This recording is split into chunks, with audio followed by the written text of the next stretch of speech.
दुनिया की शब है। चांद मुकम्मल है।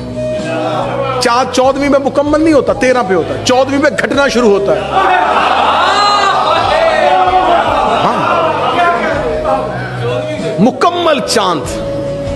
और अगर आप मक्का का जुग्राफिया उठा के देखें तो चांद जब मुकम्मल कमाल पे जोबन पे आता था तो जमीन का मरकज काबा, ये बिल्कुल काबे की छत के ऊपर था। और मक्का का जुग्राफिया ये कहता है कि जब मक्का में क्योंकि पहाड़ थे, रेत थी, जब चांद चमकता था तो चांद की रोशनी से पहाड़ों के पत्थरों से चमक पैदा होती थी।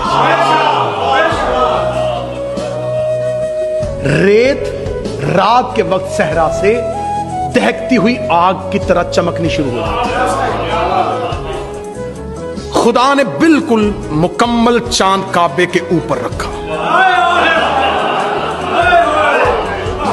अंधेरे में नहीं आई हैदर की मां थी।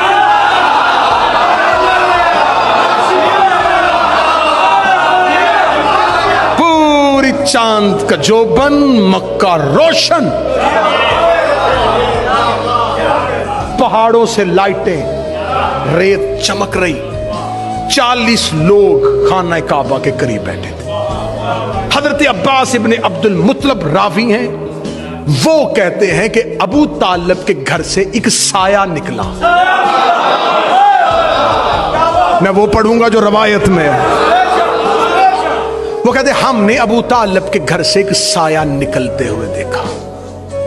वो चलते चलते रुकने यमानी के करीब रुका। 40 लोगों ने सिर्फ साया चलते देखा, जुबानें गूंगी हो गई। कोई एक लफ्ज कहने की हिम्मत भी नहीं कर रहा था।